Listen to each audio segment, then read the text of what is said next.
Pernah nggak sih Anda tergoda sama janji sukses yang kilat gitu, jadi kaya dalam 30 hari tanpa modal cuma dari rumah? Kedengarannya asik banget ya. Tapi sumber kita kali ini, bab 5 dari The Road Less Stupid, judulnya Kool-Aid. Nah ini justru ngajak kita bikin ulang soal janji manis kayak gitu. Betul sekali, bab ini tuh kayak lampu kuning ya, peringatan keras soal apa yang sering disebut kebijaksanaan umum atau resep sukses instan yang nyatanya sering bikin salah jalan. Jadi fokus kita sekarang nih, kita mau bedah bareng. Kenapa sih ikut-ikutan orang banyak atau percaya formula simple gitu malah bisa bahaya buat bisnis dan keuangan kita? Ini semua dari argumen di bab itu ya. Nah, ini langsung kena banget nih. Banyak motivator atau katakanlah guru finansial yang janjinya muluk-muluk soal jadi jutawan, ternyata mereka suksesnya malah dari jualan Kool-Aid itu. Maksudnya dari jualan nasihat mereka, bukan dari beneran minum Kool-Aid itu untuk bangun kaya dari nol gitu. Mereka jual peta, tapi nggak cerita susahnya jalan pakai peta itu. Nah, itu dia poin krusialnya. Jadi kalau Anda mungkin pernah nih coba ikutin saran-saran semacam itu terus ngerasa kok hasilnya nggak sesuai harapan ya, atau malah kondisi finansial jadi lebih jelek. Bab ini tuh coba nawarin penjelasan gitu loh. Realitas sukses yang beneran itu seringnya lebih ya berliku, butuh waktu. Beda banget sama cerita instan yang dijual. Wah, iya juga. Contoh-contoh di buku ini beneran bikin kita mikir ulang soal sukses instan. Kayak Warren Buffett misalnya. Beliau itu butuh kerja keras investasi full time selama 9 tahun. Itu cuma buat dapetin juta dolar pertamanya. Coba bayangin, siapa yang mau ikut seminar cara dapat 1 juta dolar cuma dalam 9 tahun? Kurang menjual kan? Iya kan? Atau lihat Bill Gates deh. Dia itu hampir aja loh jual Microsoft-nya ke Ross Perot cuma 20 juta dolar. Tapi untungnya Perot batal di menit terakhir. Coba kalau jadi dijual. Terus pendiri Google.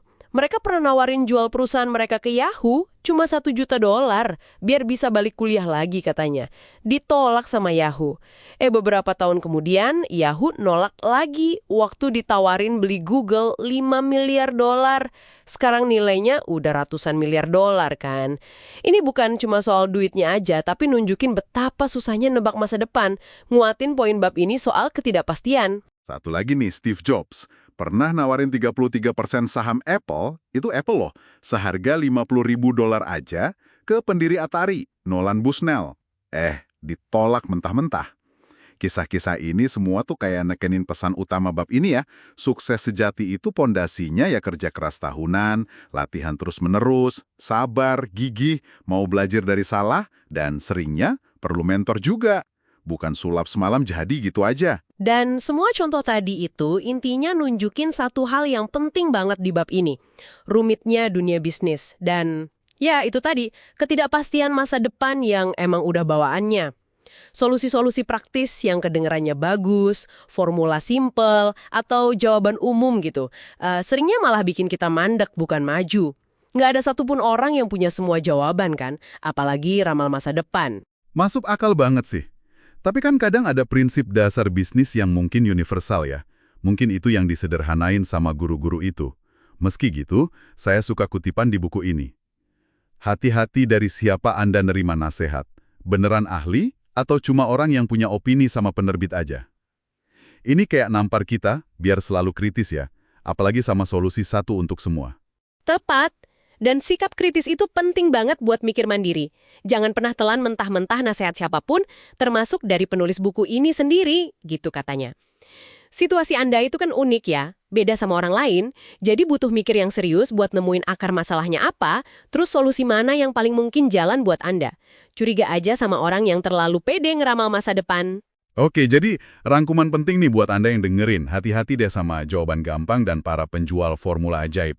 Sumber kita hari ini ngegasin lagi kalau sukses yang awet itu biasanya datang dari mikir kritis, terus ya kerja keras yang konsisten, mau belajar dari gagal sama tahan banting buat jangka panjang.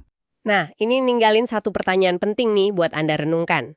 Ada nggak ya Kool-Aid tertentu yang mungkin lagi Anda minum sekarang tanpa sadar? Nasihat atau keyakinan mana, mungkin dari buku, seminar, medsos, atau bahkan orang terdekat yang kayaknya perlu Anda lihat lagi dengan lebih kritis setelah dengar ini. Ingat pesan kunci dari bab ini. Cuma karena orang nulis buku atau kelihatan sukses jual nasihat, bukan berarti dia otomatis tahu apa yang dia omongin, apalagi tahu apa yang terbaik buat Anda.